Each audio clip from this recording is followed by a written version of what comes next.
Good evening, weather fans. Zach's Weather Shack here with you on this brisk winter evening of January. We have a lot to go through regarding the upcoming winter event this weekend, Sunday, January 16th into the 17th. But before we get into the real analysis of that storm, I wanted to talk about this image that was shared around by a lot of people. I had a lot of people ask me about, is this possible? What is this? What's going on?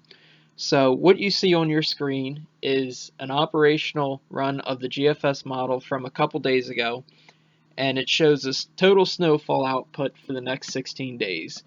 And it shows some pretty crazy numbers. You could see 3.5 feet of snow here in central Virginia, and a little over 2.5 feet of snow here in central Maryland. So a lot of people are asking me, is something like this possible? I suppose it's possible. I suppose it's possible for the Orioles to win the World Series next year. And so by what I'm saying with that is it's very unlikely for this scenario to occur just because you would need a ton of variables to execute perfectly to verify these kind of numbers. So it's just very, very slim chance of these crazy high snowfall numbers to occur with this event that's coming up. So with that being said, let's get into the real analysis, the real data of what's going on with this storm. So we'll take a look at the GFS model here, and you can see here's our main piece of energy. This is Sunday evening, and a lot of people are going to focus mainly on this piece of energy right here, but it's more important to take a look and observe what's going on with this piece of energy up here, because the way this storm is going to track, whether it's out to sea, whether it's up the coast, or whether it's inland, is dependent on this piece of energy in the northern part of the United States and in Canada. So what the operational models are trying to do right now is deepen this piece of energy and send it south.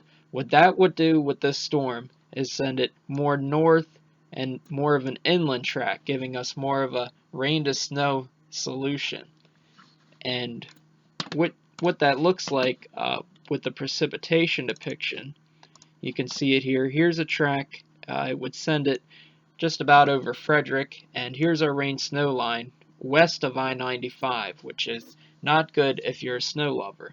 Again, this is what all of the operational models are showing right now.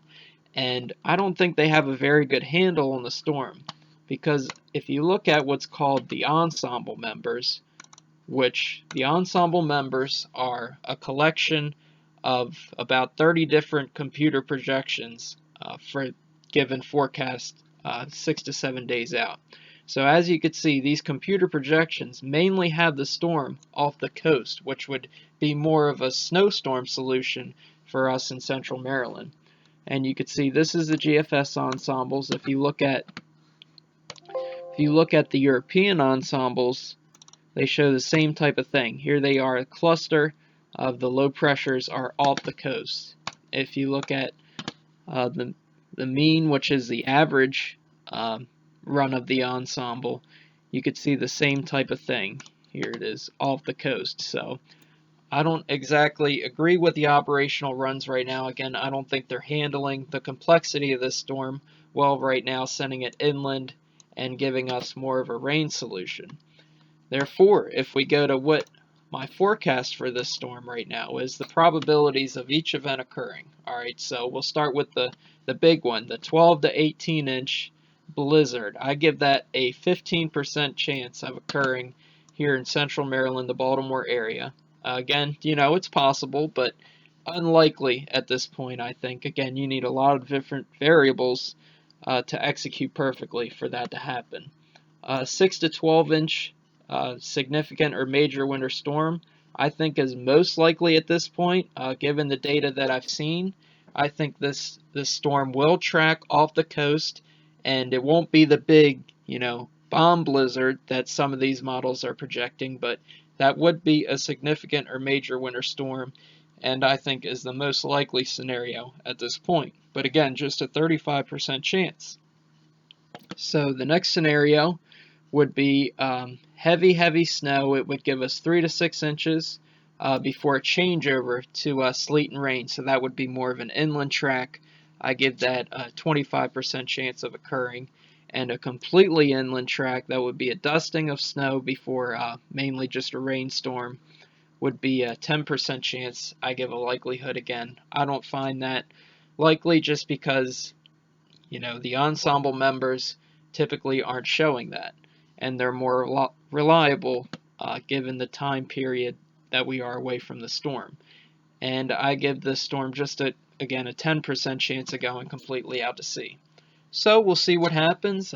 As always, I'll give you the most updates as best as I can. If you have any questions, always feel free to ask. I appreciate everybody tuning in. So that's it for tonight. Everybody take care, and again, I'll have more updates later. See ya.